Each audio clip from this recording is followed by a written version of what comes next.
Fundraising from the Business Sector. I'm Bill Stanczykiewicz. This is the first day from the Fundraising School, and I'm joined today by my colleague, Dr. Dwight Burlingame, co-author of Chapter 39 in Achieving Excellence of Fundraising, the fifth edition, and that chapter is Fundraising from the Business Sector. And I had the great privilege of co-authoring that chapter with Dr. Burlingame. And Dwight, welcome back to the Fundraising Schools podcast. And I have to say, talking with you about fundraising from the business sector would be like speaking with George Bizet about the creation of the opera Carmen, because you are a pioneer in this field. You have taught us everything we know about fundraising from the business sector, but not yet everything that you know. So that's why we're so glad to have you back with us on this podcast. Well, your compliments are over the top, I must say. It almost makes me want to sing a line from that opera, but I won't do that to you. And for our audience, Dwight is an opera singer himself, and to say opera is a hobby of his would be an understatement. But it's not an understatement to talk about his pioneering work in fundraising from the business sector that has continued to this day through Chapter 39 in Achieving Excellence of Fundraising. And Dwight, I know as you've looked at charitable giving from the business sector to nonprofit organizations, you have seen some categories, some ways to frame an understanding of the business sector support for nonprofits. What is that framework? Right. In fact, it started back in 1996 when we did some research in this field and had a conference to develop the areas, or what we call the models of fundraising. And it's much a combination of theory and practice in looking at those models.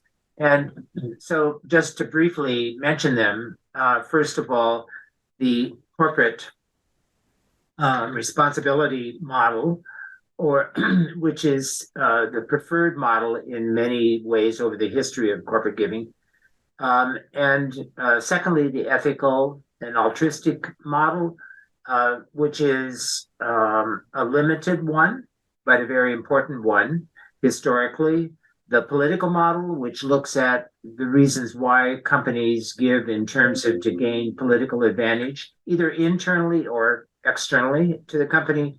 And then finally, the stakeholder model, which has been most popular in the last 30 years or so, where it looks at all the stakeholders of a company and then understanding why the company is engaged with each of those stakeholders, and then what giving to nonprofits or doing sponsorships with them, whatever, why that then becomes an important part of the overall business strategy.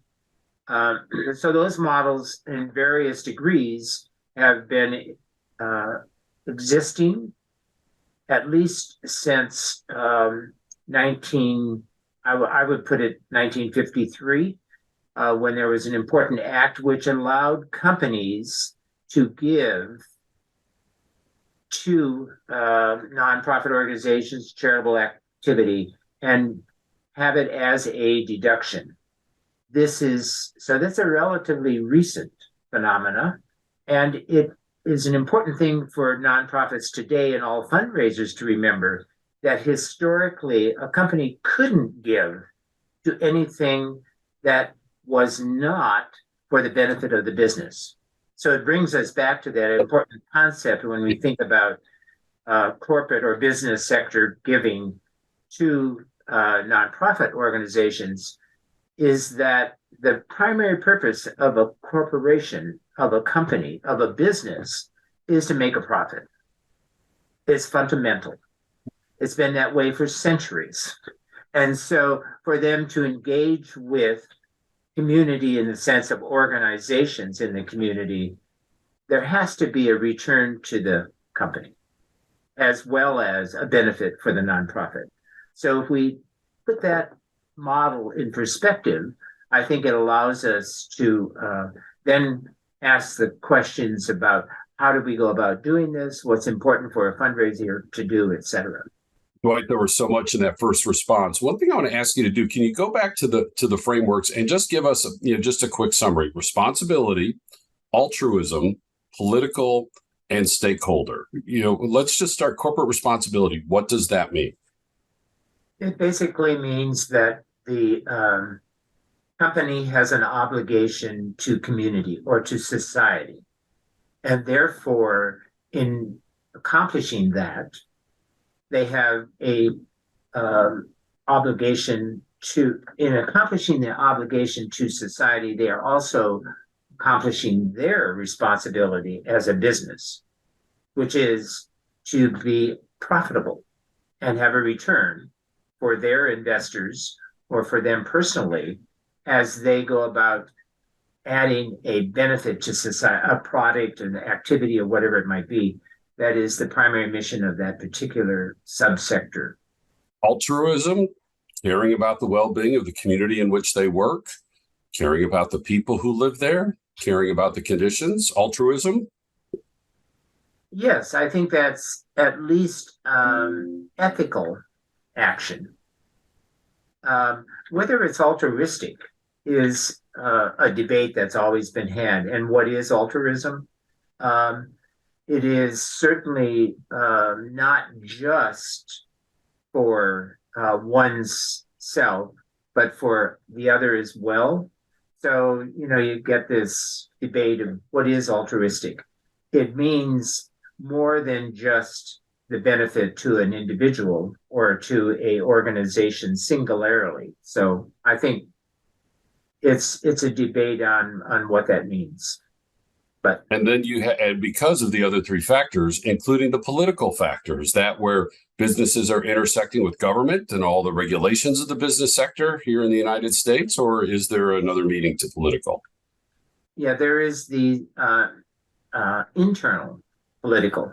So within the company, let's say you're the corporate representative for nonprofit organizations in the community, or in other words, the PR department, perhaps, or maybe it's the employee benefits department. So you're looking at internal, having your advantage with the other divisions. So it might be the research and development in terms of what they can bring by engaging with a particular nonprofit organization. So it's this debate within the company in terms of positioning your benefit to the overall organization. And certainly in a larger corporation, you find, excuse me, you find the integration of that activity is a benefit that needs to be sold to the various divisions in terms of getting resources to accomplish your effort. In other words, to get company resources being devoted to your nonprofit that you think will benefit your division within the company. And then that fourth category is stakeholders. Are we talking here about customers? Good exposure in front of the customers? We're talking about vendors. We're talking about other direct relationships in terms of the stakeholders, board members. You name all of the various people that are associated, groups of people that are associated with the particular company. And as you have put these four categories together, in your initial reply, you also talked about history. And this is what's so fascinating. It can be very easy in the nonprofit sector to say, the local business to the big corporation, there is funding there. There are these four big categories of why they often might donate. But we shouldn't take this for granted. You mentioned that a law was created to allow for tax deductibility, pre-tax. Of corporate giving. And then also back in the day, some of those shareholders said you shouldn't be giving any money away. That's our money. That's not a function of the business. And these things were happening, as I've learned from you, kind of after World War II. And again, to just show how recent these developments are and that nonprofits should not take for granted the way that businesses donate and the way those donations are supported in public policy and in law. Yes, I think when you go back and realize that in all the history of enterprise, corporations, business in societies. And even going back to Adam Smith in his famous work, he said that nonprofits or well, charities at the time, they weren't called nonprofits, obviously, um, should understand that business is first devoted to making a profit. And from that excess, they can engage in assisting others, charities, whatever it might have been. And as you mentioned, the tax law, which comes into effect in 1935, the year after the Social Security was created by the government in the US to allow for a deduction. But that could only be if the company was doing something that helped the making the profit for the business. So you couldn't give to a nonprofit in 1935.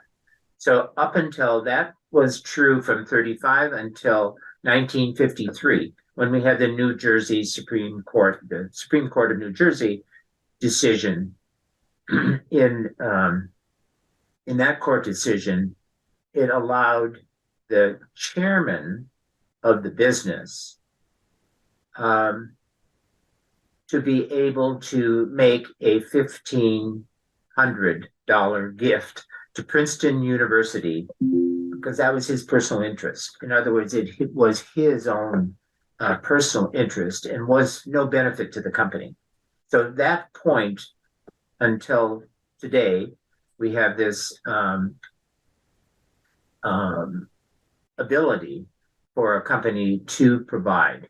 But it's on the backdrop at the same time of having really a number one principle that I'm making these gifts from my company resources, and to be able to make our business more profitable. After you've been teaching this course, and this chapter was jointly, as you mentioned at the beginning, by both of us, you've been teaching the business fundraising course, or rather, I should say fundraising from the business sector course, for several years now. And I'm interested in what you've found in terms of the students on how, what their major concerns are and what the issues they're dealing with, and why are they even taking the course? Yeah, that's a great question, Dwight. And first of all, I think they take the course because they respect the research base of all of the fundraising schools courses. And our research team at the Indiana University Lilly Family School of Philanthropy, which produces Giving USA every year and writes a chapter each year on the business sector, has found something quite interesting, that about 2/3 of the charitable giving that happens from the business sector lands in one of three categories. One is education, the other is health, and the third is community development, which certainly aligns wonderfully with the four categories that you explained earlier. Education being, I want educated workers, or customers who are educated, who have better jobs and who can afford to become my customers. Health, that there's good health in the area because, healthy workers don't take sick days and don't have to take sick days for their children if their children are properly healthy, getting good preventative care. And of course, community development, all of those amenities that make the location an attractive place to live and attractive place to attract employees. So much of corporate giving is associated with employee recruitment, retention, and morale. And as we lay that out, the question we then get, Dwight, is, so how do I talk to these folks? Because I'm in the nonprofit sector, they're in the for-profit sector. That's like traveling to another planet. I don't understand the business sector. I'm maybe intimidated by the business sector. I might have social economic justice concerns about the business sector. So I think the people who take this course and who read this chapter are kind of looking for that decoder ring, looking for that, help me understand and decipher the best way to approach the right businesses for the right amount, at the right time, in the right way, for the right reason.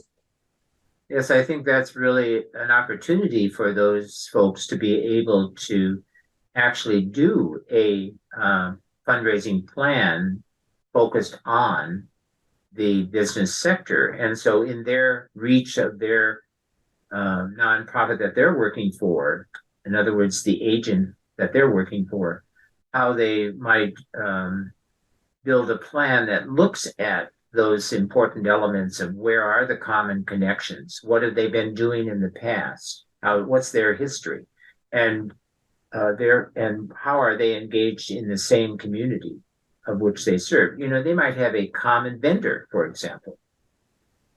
And you start thinking of, when you look at the stakeholder model, there may be, of course, a board member that has a connection with and what better way to become comfortable than working with a board member that is engaged in that particular business. That might be a board member of your organization. So, yeah, I think that's so important to be thinking of those points of contact, those stakeholders, as well as the common historical activity of the company in a particular subfield, whatever it might be. What final advice? There's been so much good information that you provided to our audience here today. Is there a way you would summarize final advice you would have for fundraisers as they are incorporating fundraising from the business sector into a comprehensive fundraising plan? Be not afraid. Be willing to ask the questions and engage with your intended donor, and have those conversations about common interest. What do they have an interest in? And listen. I think so much of the making that first step of being not afraid to have the discussion, and then, of course, to ask what might be appropriate. And I mean, it's major gift fundraising principles all over again, right? And Dwight, that's what I was going to add, is just as we try to understand an individual donor and their particular philanthropic values and philanthropic motivations and how do those align with our public service mission, just as we look at a private foundation and their particular guidelines and what they like to support and at what levels, to have that same approach with the business sector. Understand why this individual business wants to be active philanthropically. What are their primary motivations? Who are those decision makers? If you have an economic or social justice concern with a particular product or a particular business, don't fundraise from that, just as you might not fundraise from a particular individual or particular foundation. But I love how Dwight summed that up. Be not afraid, and find the right businesses that can support your nonprofit in the right way. Dr. Dwight Burlingame, a pioneer in the research and study and application of fundraising from the business sector. That wisdom is gathered in Chapter 39 of Achieving Excellence in Fundraising, the 5th edition. As Dwight and I like to say, they say the best chapter for last, as he and I co-authored that chapter. And you can find the textbook on our website at philanthropy.iupui.edu/the fundraising school. The fundraising from the business sector is one of our courses, about 24 courses that we offer in person and online, leading up to 4 different certificates. We also teach this in our custom training programs. All of our curriculum can come directly to you, or we can take a little bit from several different courses and knit that together specifically for your needs. We have quarterly webinars and these free podcasts. Again, all the information on our website at philanthropy.iupui.edu/the fundraising school. Grateful to our guest today, Dr. Dwight Burlingame, and a podcast produced by my colleagues, Mike Anthony and Jennifer Boffman. I'm Bill Stanczykiewicz, and now you are more fully informed on this first day from the fundraising school.